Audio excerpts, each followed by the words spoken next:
예, 오늘 본문에 있는 말씀을 통해서 우리를 기다리시는 하나님 아버지 그런 제목 가지고 말씀을 살펴보겠습니다. 요 며칠 전에 이제 속옷이 찢어져서 그 속옷을 쓰레기통에 버렸습니다. 그러면서 옛날을 생각해 봤습니다. 제가 이제 중학교 때 어머니가 팬티를 사주셨는데 노란 팬티를 사주셨어요. 학교 갔다 오는 길에 서림이 겨울가에서 애들이 날씨가 하도 더우니까 멱 감고 가자. 그래서 이제 여러분 멱이 뭔지 알아요? 멱? 멱이라고 하는 것은 목 아래 이 목 아래 부분을 멱이라 한다. 그래서 멱살 잡다. 그죠? 멱 감는다고 하는 것은 이제 겨울에 들어가서 몸을 깨끗하게 씻고 열기가 있으니까 열기를 식히고 그리고 가는 것을 멱 감는다 그렇게 말합니다. 근데 이제 친구들이 뭐 다 옷을 벗는데 그때는 쌍방울 그 반스가 유행이었어요. 다 쌍방울 펴요. 근데 나는 노란 걸 입었단 말이에요. 그러니까 한 친구가 말합니다. 야, 너는 아예 수영할 줄 알고 수영복 입고 왔구나. 그래가지고 그게 수영복이 아니지만 과감하게 입고 거기서 팍 놀고 그리고 다시 이제 입고 왔던 기억이 있습니다. 팬티 조금 찢어졌다고 버리는 게 어디 있어요? 집에 가면 어머니가 다 집어줍니다.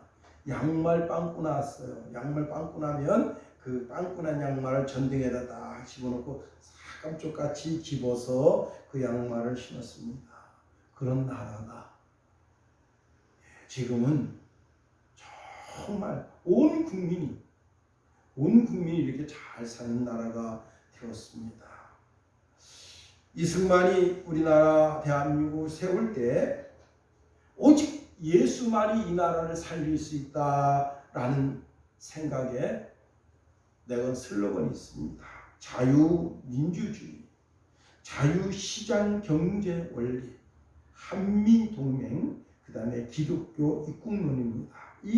이것을 이 대한민국을 세우는 모토로 삼아서 그때 당시에 군부의 젊은이들이 아주 똑똑합니다. 비록 일제시대 때 공부를 했지만 똑똑한 젊은이들인데 이 젊은이들이 어떤 사상을 주로 가지고 있었는가 하면 공산주의 사상을 가지고 있었어요. 그래서 이 젊은이들을 일깨우기 위해서 많은 젊은이들을 미국으로 유학을 보낸 겁니다. 자, 미국에 가서 자유주의를 맛보게 된 거예요. 우리나라에 복음이 들어온 지는 지금 130년이 됐습니다. 전 세계 사람들이 조선이라는 나라를 바라보는데 그 나라가 아주 어두워요. 아주 고리타분한 유교 정신으로 찌들어 있고 사대주의에 만연해 있고 그래서 수많은 나라들이 조선을 바라보면서 영국, 호주, 프랑스, 네덜란드, 미국 선진국가에서 많은 선교사들을 우리나라에 보내서 교회를 세우고 병원을 세우고 대학을 세워서 공부를 가르쳤습니다. 그때 당시에 중국을 어느 나라라고 해서 중국 사람을 사대했다. 그리고 일본인 쪽발이라고 해서 일본을 그렇게 멸시하면서 살았습니다. 그때 당시에는 민족이 뭔지 나라가 뭔지 결례가 뭔지 이런 걸 잘 몰랐었어요. 그런데 이 조그만 한반도 땅에 수많은 나라의 사람들이 와서 무역하겠다고 범선을 끌고 와서 또 기중지선을 끌고 와서 무역하겠다고 하니까 그때서 나라가 무엇인지 민족이 무엇인지 이런 생각을 국민들이 가지게 됐습니다. 제가 어릴 때만 해도요. 부엌이 있고 그 다음에 마구간이 있고 그리고 안방이 붙어있는 집이 허다 있습니다. 심지어는 부엌에서 안방으로 가는데 거적대기, 이 거적대기가 뭐냐면 집으로다가 집 가마니를 중간을 턱 터서 이렇게 해놓은 게 거적대기인데 그 거적대기를 열고 들어가는 집이 종종 있었어요. 물론 반듯반듯한 집들도 많이 있었지만 그런 집들이 종종 있었어요. 그러니까 안방에서 나오는 부엌이고 부엌에서 이렇게 바라보면 바로 소마루간이에요. 그니 뭐 소마국 안에 벌레, 그 소마국 안에 지렁이, 소마국 안에 그 모기, 파리, 그게 집 안으로 들어오는 건 다반사다. 제가 어릴 때도 그랬는데 일제시대 때는 어떻겠으며 조선시대는 또 어떻겠어요. 그런 정말 전 세계에서 저 꼴찌도 보이지 않는 꼴찌 같은 그런 나라였었는데, 그런 나라에 기독교가 들어와서 전 세계가 부러워하는 나라가 됐어요. 여러분, 코로나 시대에 모든 나라, 일본 한 애기가 우리나라에 유학을 와가지고 자기가 유학 오기 전에 7번 우리나라를 관광을 했다는 거예요. 그런데 자기가 가장 매력적으로 느낀 게 뭐냐면 전철, 그 다음에 버스 체계를 매력적으로 느꼈는데, 나중에 이런 서울이라고 하는 대도시에 뭐 무슨 문화가 있겠는가 하고 문화를 찾다가 남산에 있는 그 오래된 가옥 한옥마을을 보고 자기가 깜짝 놀라고, 와, 어떻게 도시 속에 이런 고전적인 문화가 숨어져 있는가, 그걸 발견하고 자기 너무너무 놀랐어요. 이런 나라에서 내가 공부하지 않으면 어떤 나라에 가서 공부하겠나 해서 미국 유학기를 포기하고 대한민국에 와서 유학을 하면서 자기가 유튜브로 찍어서 올렸는데 애들이 다 그런다는 거야. 다 거짓말이지, 이거 거짓말이지. 그래서 네가 와봐라. 버스 체계를 보고 놀라고, 문화를 보고 놀라고. 그런데 그 사방팔방 거기에 다 뭐가 숨어 있는 거예요? 기독교 문화가. 130년 된 기독교 문화가 그 속에 숨어 있는 거예요. 불교 문화, 유교 문화는 절대 이 나라 속에 번영을 가져다 주지 않습니다.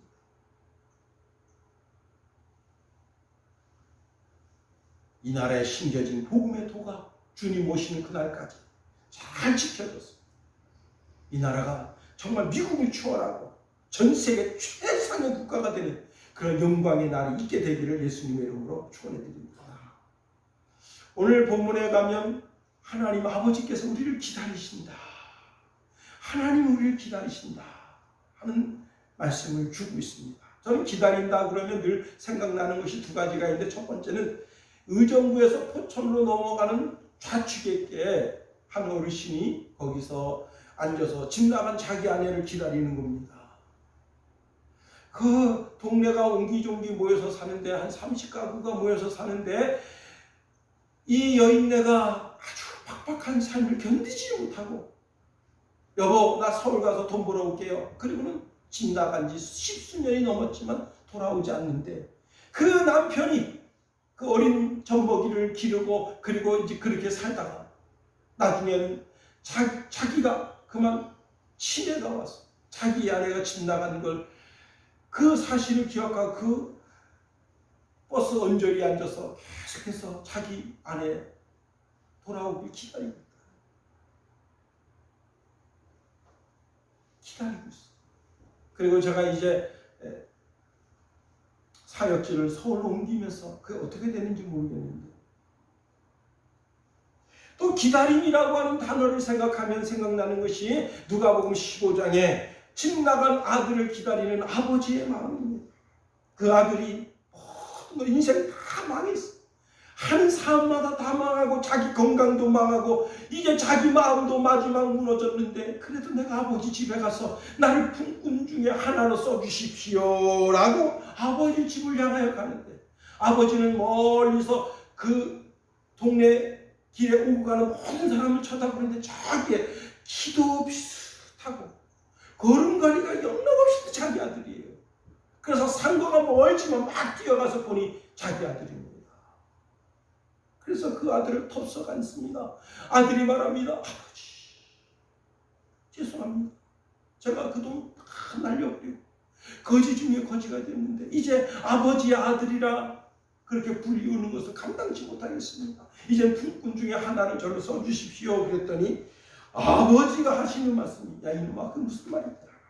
너는 죽었다가 살아난 아들이요, 내 잃었다가 되찾은 아들이다. 여봐라, 제일 좋은 옷을 갖다 입히고 손에 가락지를 끼고 발에 신을 신겨라. 송아지를 잡아서 잔치를 베풀어라.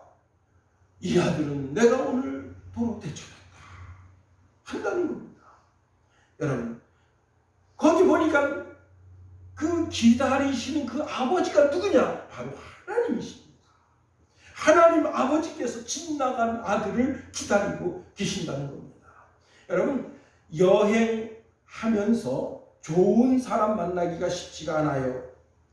필경은 강도 만나기가 십상입니다. 왜냐? 돈이 많아요. 이 아들은 돈이 엄청 많습니다. 이 돈 정도면 공장 두세 개 정도를 살 수 있는 돈이고, 이 돈으로는 한 개의 읍 정도를 살 수 있는 그런 돈이에요. 엄청나게 많은 돈을 가지고 있는데, 그 돈 바라보고 그 돈 사기치려고 하는 수많은 사람들이 몰려드는 거예요. 돈 있는 집에 강도 안 드는 집 나보세요.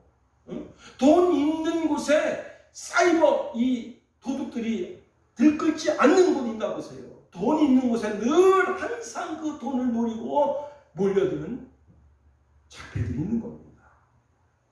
그러니 이 아들이 자기 집에 있는 모든 재산을 정리해서 자기 몫의 재산을 정리해서 외국으로 갔을 때 그 돈 바라보고 오는 수많은 불량배들, 수많은 여인들, 다 그 돈이 다 떨어지니까 이제 어떻게 됐습니까? 돼지 쥐염 열매를 먹게 돼. 결국은 자기 인생 다 폭망했다. 그런데 그런 아들을 그 품에 안아주시고 새 옷을 입혀주시고 가락지를 끼워주시고 신의 신발을 신겨주시고, 아버지의 사랑이 얼마나 큰지, 그 아들의 허점, 실수, 오류, 그 어떤 것도 보이지가 않는 거예요. 베드로전서 4장 8절 말씀해 보니까 무엇보다 뜨겁게 사랑할지니 사랑은 허다한 허물을 덮는다 했어요. 하나님이 허다한 허물을 다 덮어주십니다. 하나님의 사랑이 너무 커서 우리의 모든 실수가, 허물이 보이지가 않아요. 하물며 우리겠는가 하는 겁니다. 그 하나님이 지금 기다리고 계십니다. 간절히 기다리고 계십니다. 그러면 하나님이 기다리시는 목적이 무엇인가? 오늘 성경 본문에 보니까 은혜를 베풀어 주기 위해서 기다리신다 하는 겁니다. 우리가 주님의 집에 나올 때 이미 용서함을 받고 그 아들을 그 품에 안아주시고 사랑을 확인해 주시는데, 그 이유가, 여러분 8절 보세요. 18절 보세요. 그러나 여호와께서 기다리시나니 이는 너희에게 은혜를 베풀려 하시며 일어나시리니 이는 너희를 긍휼히 여기려 하시니라. 은혜를 베풀어 주시고 긍휼히 여겨 주시기 위해서 우리를 기다리고 계셨다는 거예요. 여러분, 우리가 예수님께 나아오기 전에, 하나님께 나아오기 전에 마귀에게 매여 있었어요. 마귀에게 일평생 매여 있었어요. 죽기까지 매여 있었어요. 시집간 여자는 남편에게 매입니다. 그게 세상 법이에요. 그러나 남편이 죽으면 남편에게서 매였던 것이 풀려서 그 여인이 다른 남자에게 시집갈 수 있어요. 그런데 그 남편이 버젓이 살아있는데 다른 남자에게 시집가는 것은, 그것은 음부란다. 그래서 돌에 맞아 죽는 거예요. 이 여자가 자유롭게 될 수 있는 단 한 가지 길이 있는데, 그것이 뭐냐면 남편이 죽어야 되는 거예요. 그러면 이 세상에 있는 모든 사람들은 다 누가 붙잡고 있다고요? 마귀가 붙잡고 있는 거예요. 사탄의 권세로 이 세상에 예수 믿지 않는 모든 영혼들을 다 붙잡고 있는 거예요. 그런데 예수님께서 이 땅에 오셨습니다. 하나님 아들이신 예수님이 이 땅에 오셔서 이 땅에 마귀의 권세를 멸하여 주셨습니다. 십자가에서 마귀를 잡으셨어요. 그래서 누구든지 예수 그리스도를 믿기만 하면 마귀의 권세가 깨트려지게 해 주셨습니다. 이제 우리는 당당하게 예수님께 붙어서 예수님이 나의 신랑 되시고 나는 예수님의 신부로 살아가게 하신다. 고린도전서 7장 39절에 보니까 아내가 그 남편이 살 동안 매여 있다가 남편이 죽으면 마귀가 죽으면 어떻게 해요? 자유롭게 하여 자기 뜻대로 시집갈 것이나 주 안에서만 할 것이니라. 옛전에는 마귀에게 묶여 있었어요. 마귀의 아내였어요. 마귀가 시키는 대로 죄에 묶이고 마귀에 묶이고 세상에 묶여 있었어요. 꼼짝달싹 못하게. 그래서 에베소서 2장 1절 보니까 죄와 허물로 죽었었다 그러는 거예요. 죄와 허물로 죽었었다. 우리가 어떻게 되었었느냐? 완전히 죽었었다는 거예요. 그런데 우리가 복음을 들었어요. 예수님에 대한 소문을 들었어요. 예수 믿기로 작정했어요. 그런데 예수 안에는 누구든지 예수님께 붙기만 하면, 예수님이 내 신랑이라고 믿고 그분에게 나오기만 하면 두 가지 법이 작용하는데 생명의 법과 성령의 법이 작동한다는 겁니다. 이건 어떻게 된 것이냐? 하나님 그렇게 정하신 거예요. 생명의 법이 뭐냐? 무조건 살려주는 거예요. 무조건. 하나님께 오기만 하면, 예수님께 오기만 하면 무조건 살려주는 거예요. 그래서 허물과 죄로 죽었던 너희를 살리셨다 했어요. 여러분, 살려주는 거예요. 마귀도 사명이 있습니다. 세 가지의 사명이 있어요. 첫 번째 무슨 사명이 있느냐? 마귀는 사람의 영혼을 훔쳐요. 도둑질해요. 그리고 그 영혼을 죽여요. 두 번째 사명이 죽이는 게 사명이에요. 세 번째 사명은 뭐냐? 그 사람의 인생 전체를 멸망시키는 것이 마귀의 사명이에요. 그럼 마귀가 어떻게 하느냐? 여러분, 욕심이 잉태하여 죄를 낳는다 했어요. 여러분, 욕심이 잉태하려면 뭐예요? 죄의 씨가 들어와야 될 거 아니에요. 씨. 우리 마음속에 욕심이 있는데 그 욕심에 씨가 들어와야 돼요. 씨가 뭐냐? 내 의지예요. 의지. 내가 죄를 지으려고 하는 의지의 씨가 들어와야 돼. 그 누가 심어주느냐? 마귀가 심어줘요. 사탄이 심어주는 거예요. 요한복음 13장 1절에 보니까 가룟 유다에게 예수님이 팔 생각을 넣어줬어요. 그런데 여러분 잘 보세요. 다른 제자들은 뭐 별반 다를 바 없어요. 베드로를 보세요. 다른 제자들도 다 마찬가지라고요. 예수님 팔 생각만 안 했지, 예수님 배반한 거는 그놈이나 다 똑같다고. 그 생각이 드는 거예요. 자기 마음속에, 자기 욕심 속에 생각이 들어왔는데 그 생각을 붙잡으니까 그게 씨가 자라서 어떻게 된 거예요? 죄가 되고, 죄가 자라서는 어떻게 된 거예요? 완전히 멸망하게 돼요. 과거에 우리는 마귀를 따라다녔어요. 육체의 욕심, 마음의 욕심을, 원끝 욕심을 행했던 사람들. 그래서 본질상 진노의 자녀였어요. 그런데 우리가 예수 믿는 순간 생명의 성령의 법이 작동합니다. 생명의 법이 작동해요. 영접하는 자, 그 이름을 믿는 자들에게는 하나님의 자녀가 되는 권세를 주셨다. 그래서 살게 된 거예요. 그리고 성령의 법이 작동되는데 이제부터는 하나님이 그 사람의 인생을 이끌고 가시죠. 때로는 말씀을 주셔서 이끌고 가시고, 오늘 본문의 말씀에 보면 하나님께서 그 인생을 이끌어 가시는 거예요. 그 인생을 이끌어 가시는 거예요. 내 인생도 하나님이 이끌어 가시는 거예요. 그래서 성령의 법과 생명의 법 두 가지가 나를 이끌고 간다는 거예요. 그렇습니다. 여러분, 이 세상의 육신은 기껏 살아서 100년 만년 살아도 다 흙으로 돌아가요. 그런데 우리 속에 있는 마음은 하나님의 형상 따라 지음을 받았기 때문에 하나님께로 돌아가야 되는 거예요. 사람이 영혼의 방향을 바르게 설정하는 것이 얼마나 중요한지 알게 됩니다. 다시 말하면 우리가 지옥을 우리의 영혼의 고향으로 삼는 어리석은 그런 짓을 저지르면 안 되는 거예요. 사도 바울은 빌립보서 3장 20절에 우리의 시민권은 하늘에 있는지라 거기로부터 구원하는 자 곧 주 예수 그리스도를 기다리노니 그랬습니다.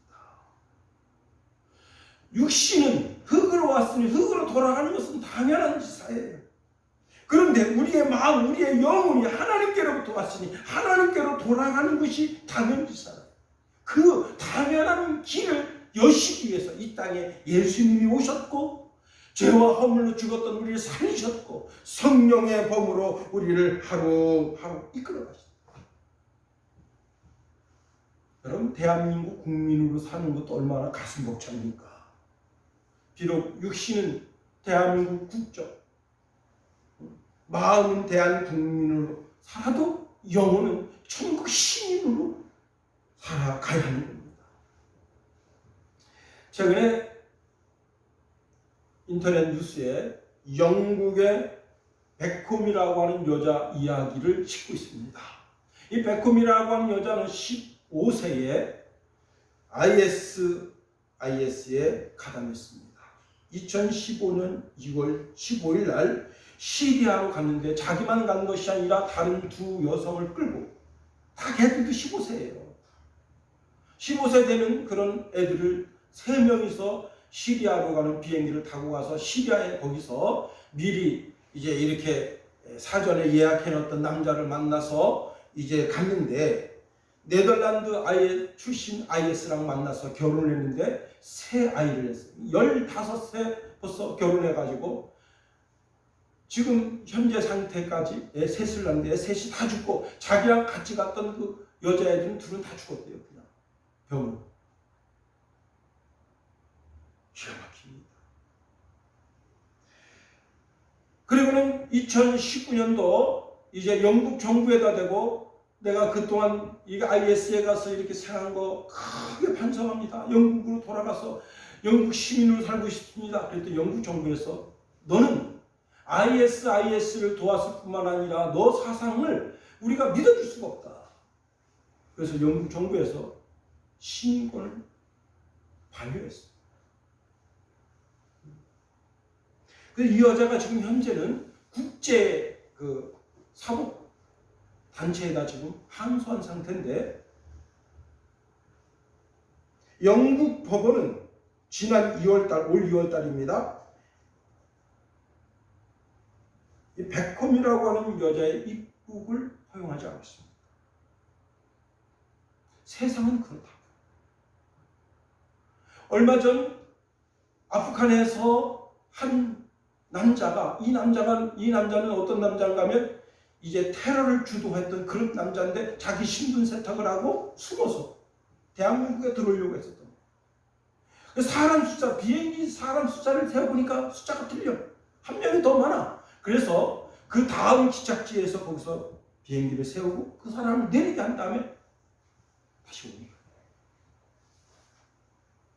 또 심지어는 미국 비행기에 탔는데 얼굴 인식으로다가 그 테러를 주도했던 사람과 동조하는 3사람이 같이 타고 있는 것을 발견한 거예요. 그래서 그 사람들 다 붙잡아서 그 테러를 주도했던 그 사람 지금 이제 교도소에 갇히고 나머지 3사람은 조사 중에 있다라고 하는 뉴스를 전해 듣게 되는 거예요.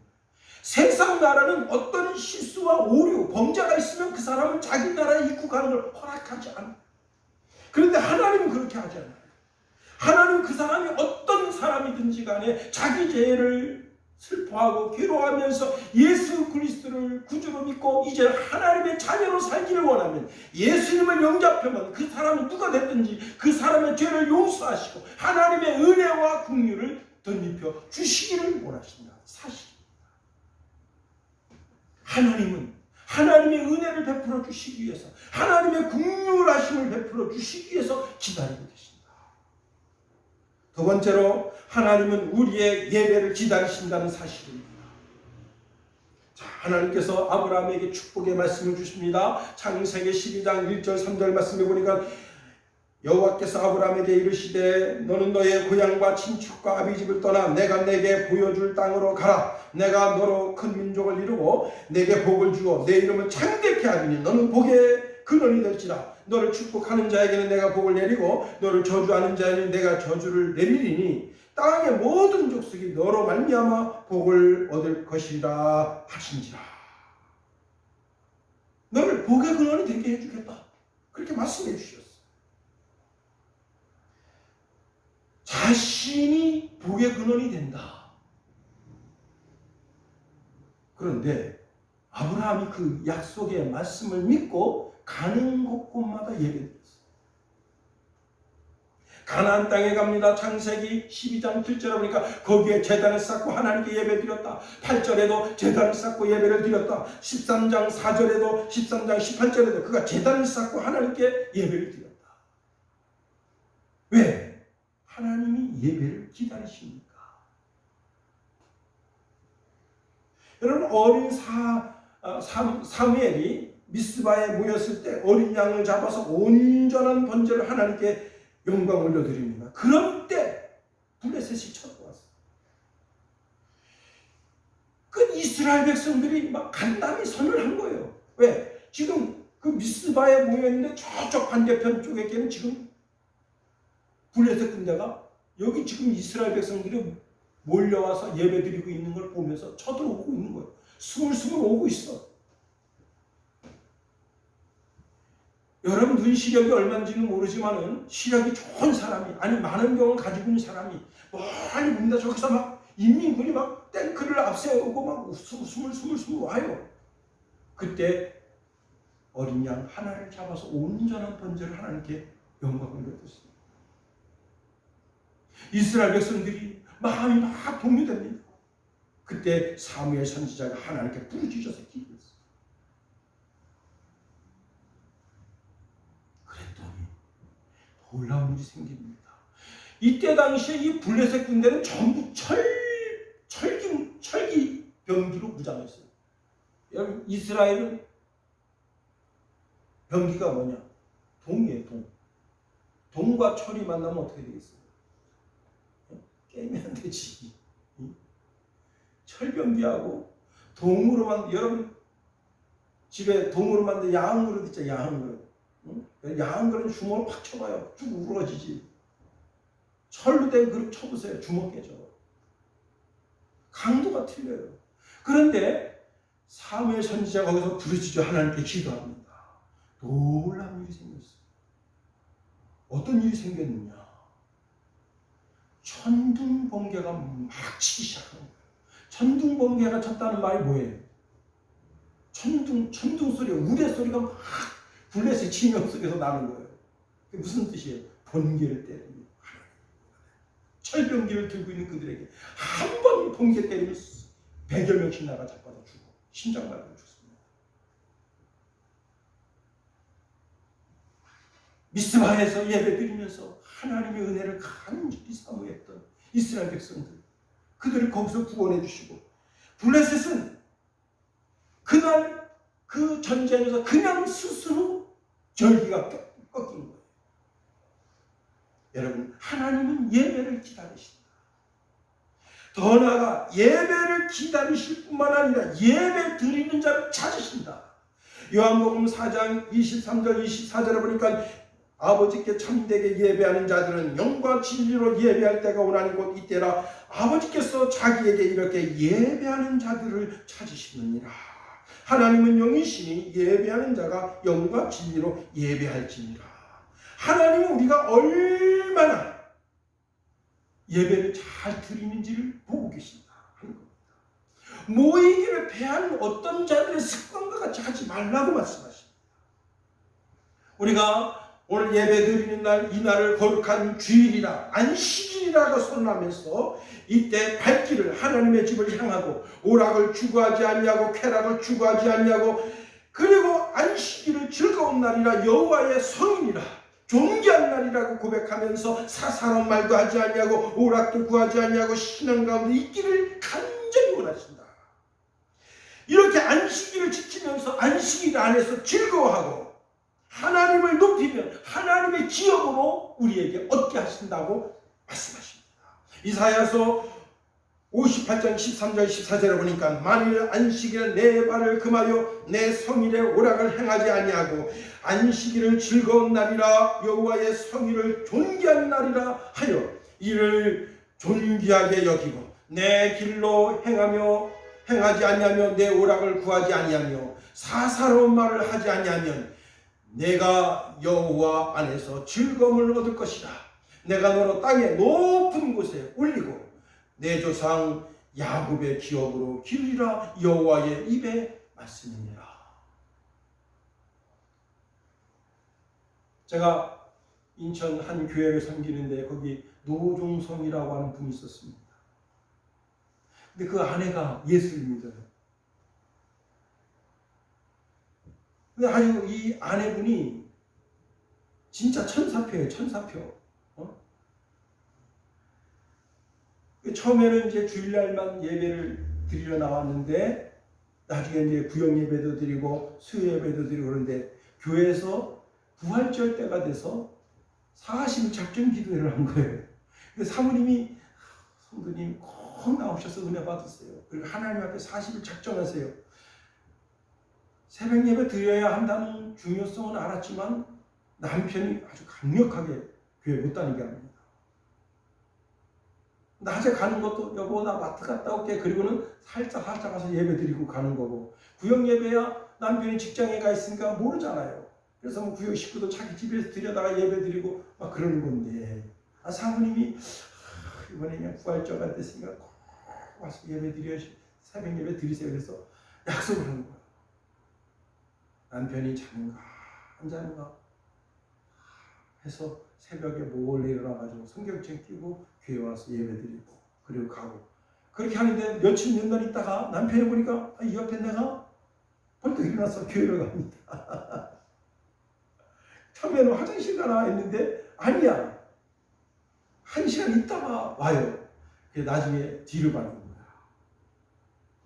이놈은 옆에 내가 어딜 가나 보니까 나가서 화장실 씻더니 대충 분 바르고 연지곤지 찍고 그리고 가방 들고 나갑니다.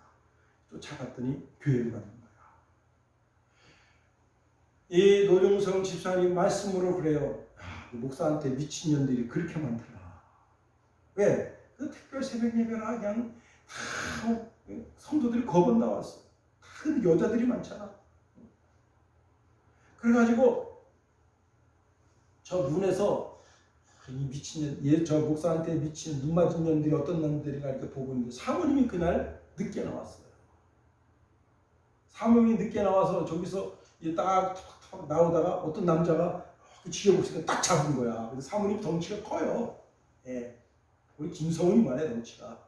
그 딱 잡아가지고 누구세요? 그러니까 나 누구 아빠입니다. 이때 아유 여기까지 오셨으면 들어오세요. 강제로 끌어서 저 뒤에 앉은 거예요. 그리고는 주일날 교회 나오세요. 이렇게 된 거예요.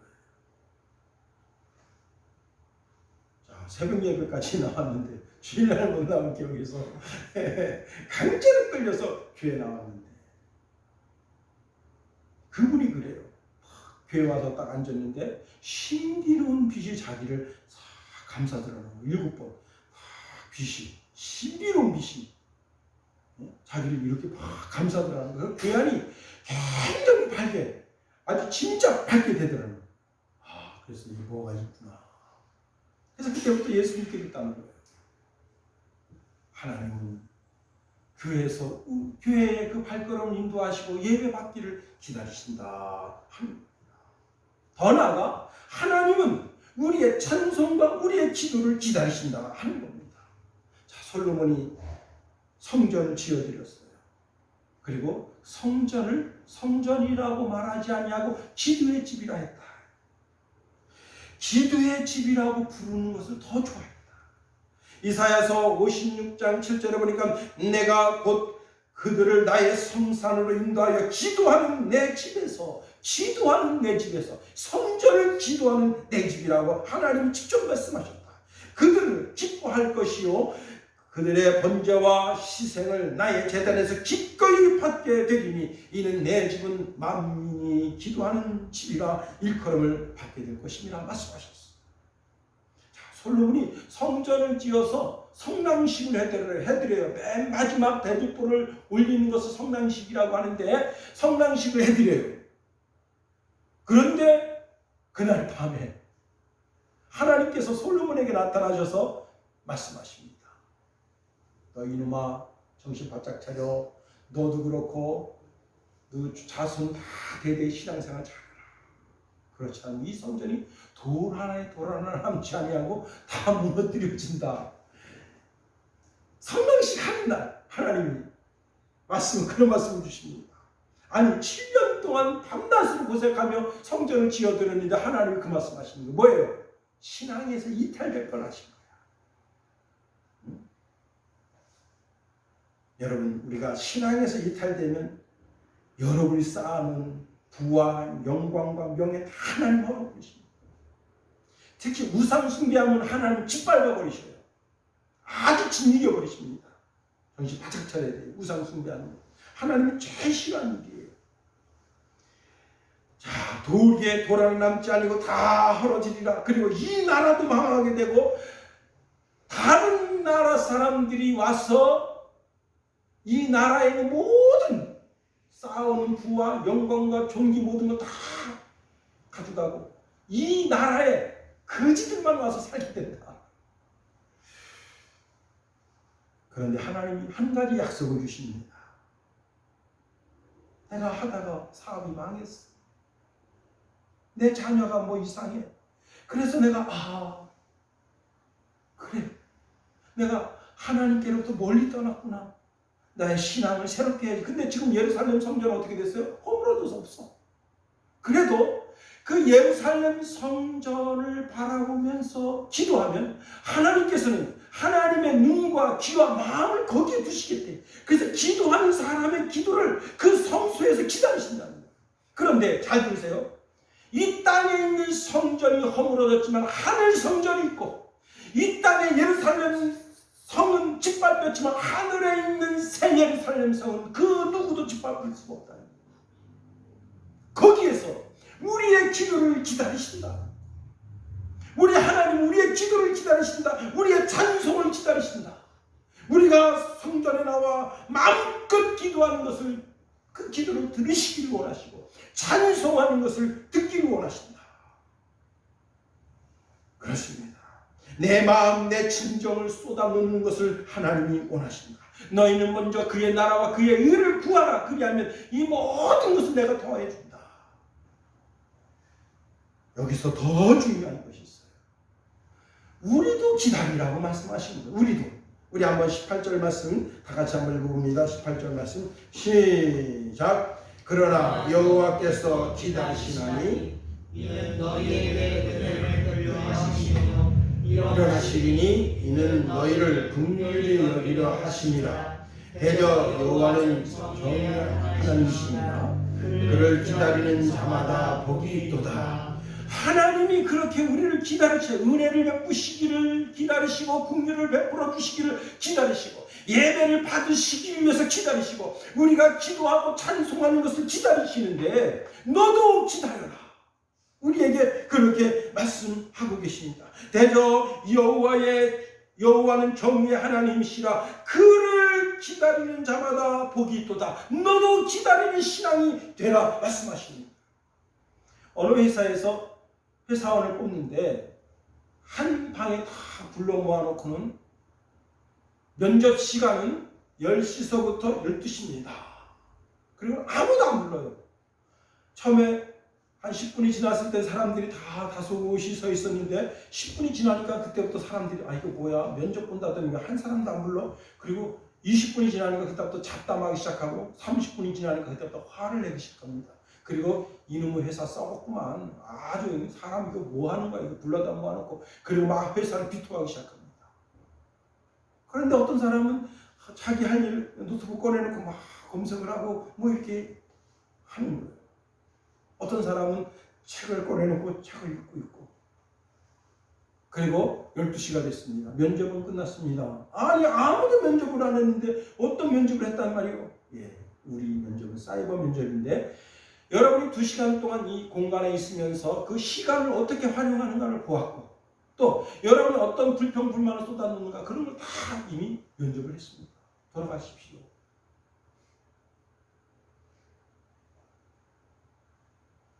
여러분 그리고 그 공간 안에서 그 면접관이 자기를 부르지 않아도 컴퓨터를 꺼내놓고 자기 할 일을 하고 책을 읽고 그 시간 속에서 부정적인 언어를 쏟아내는 것보다 긍정적인 말을 하는 사람 그런 사람을 합격시켰다 하는 거예요.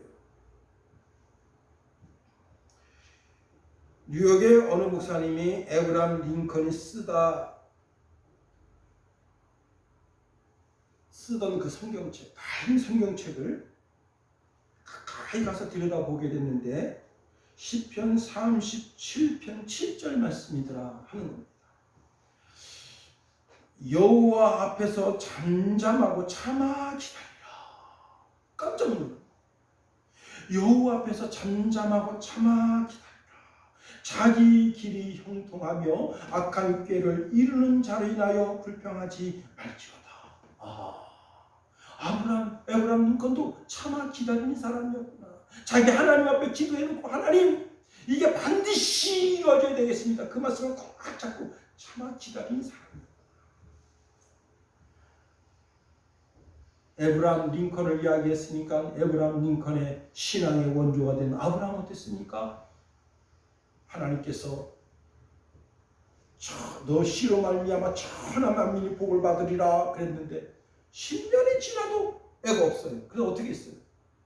자기 몸종 하가를 취해서 이스마엘을 낳죠. 어떻게 된 거예요?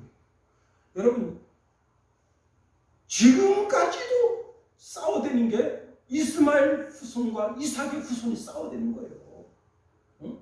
육적 자손과 영적 자손이 계속해서 전쟁을 하는 거예요. 응?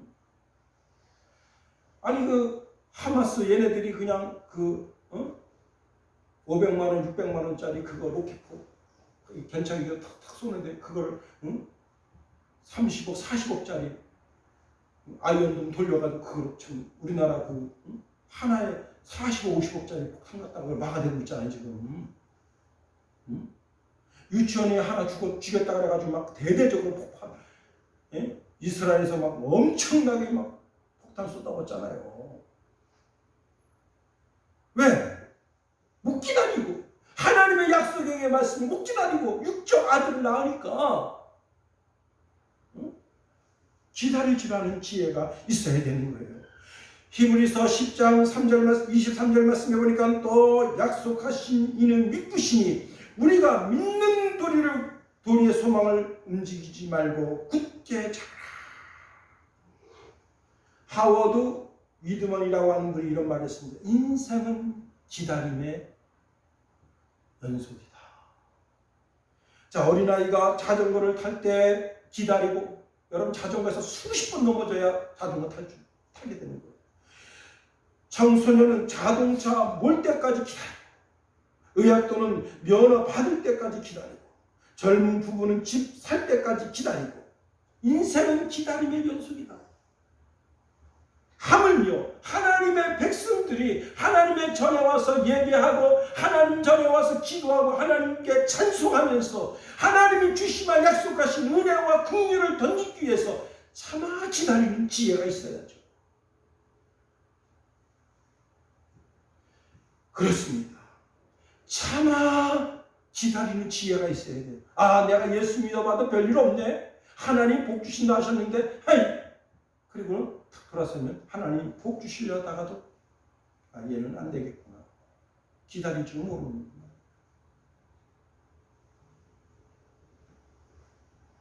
여러분 오늘 본문의 말씀에 뭐라 말씀하십니까? 우리가 울며 찬송하고 기도하고 하나님께 예배드리고 그리고 하나님의 은혜와 긍휼을 기다리는데 어떤 일이 벌어지는 거예요? 하나님은 눈물의 빵과 고생의 물을 마시게 하셨지만 기다림 속에서 하나님의 가르침을 받게 된다는 거예요. 우리가 잘못된 길로 나아가려고 할 때 하나님의 음성이 분명하게 들리는데 이 길이 옳은 길이니 이 길로 가거라는 주의 음성을 들려주신다는 거예요. 또 우리가 은과 금으로 입힌 우상이 있습니다. 그 우상 앞에서 서성거리며 부정한 길로 나아가려고 할 때 그 은으로 만든 우상을 쓰레기통에 버리고 그리고는 빨리 그 자리를 떠나라. 그렇게 음성을 주신다는 거예요. 참아 기다릴 줄 아는 지혜가 있어야 된다. 신앙인은 기다릴 줄 아는 지혜가 있어야 되는 거예요. 예수님이 재림하실 때까지 그것을 기다릴 줄 아는 지혜가 있어야 되는 거예요. 예수님은 재림하신다는 약속하셨는데 재림 안 하시네. 거짓 종교구만. 자기만 손해가 나는 거예요. 그렇습니다. 시편 40편에 보면 한 기도자가 자기가 기가 막힌 웅덩이에 빠졌어. 수렁에 빠져 죽어갑니다. 거기서 부르짖으면서 하나님을 기다리고 또 기다리고 있습니다. 그랬더니 놀라운 일이 생겼어요. 시편 40편 1절 2절입니다. 내가 여호와를 기다리고 기다렸더니 귀를 기울이사 나의 부르짖음 들으셨도다. 나를 기가 막힌 웅덩이와 수렁에서 끌어올리시고 나의 발을 견고한 반석에 두사 내 걸음을 견고하게 하셨도다. 하나님을 참아 기다리는 지혜가 있어서 하나님이 주시는 풍성한 복을 받아 누리는 저와 여러분이 다 될 수 있게 되기를 예수님의 이름으로 축원드립니다. 기도하겠습니다. 하나님 감사합니다.